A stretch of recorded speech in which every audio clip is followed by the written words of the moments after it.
So what if I told you that you are probably not really doing continuous integration? People have different ideas of CI, but the most useful, if not the original definition, is pretty straightforward.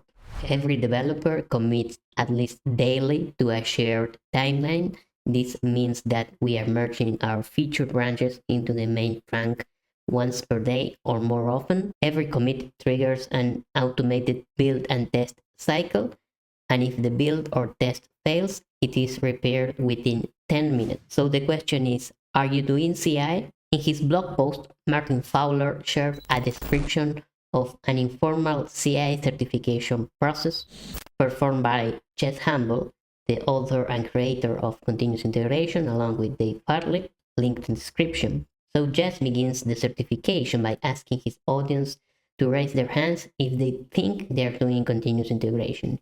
Usually, most of the audience raise their hands. He then asks them to keep their hands up if everyone on their team commits and pushes to a shared timeline at least daily. Over half of the hands go down. He then asks them to keep their hands up if each of these commits causes an automated build and test cycle. Of the remaining hands are lower. Finally, he asks if, when the build fails, it's usually back to green within 10 minutes. With that last question, only a few hands remain. Those are the people who really pass the certification test and are doing continuous integration properly. So the conclusion is that most teams fail the test. They're not really doing CI. So why the 10-minute mark matters so much? Waiting kills momentum. It turns programming into a sluggish, defensive game instead of a creative one. Every Git push sends us into a limbo state, where we either wait or look for something else to do to avoid being completely idle. Either way, it sucks up our energy. And when failures take hours to resolve, teams play it safe, committing less often, paradoxically keeping the branches longer and committing less frequently is the main risk factor. The longer the commit, the greater the chance something will go wrong, and the longer the time it would take to fix. So it's a vicious cycle. How do we break this vicious cycle? To break the vicious cycle, we need CI, continuous integration. How do you know if you are doing CI? It's simple. If it takes less than 10 minutes from pushing your code to getting results, you are doing CI and your team is equipped for high performance. Now, if the answer is no, maybe it's time to rethink your CI/CD pipelines.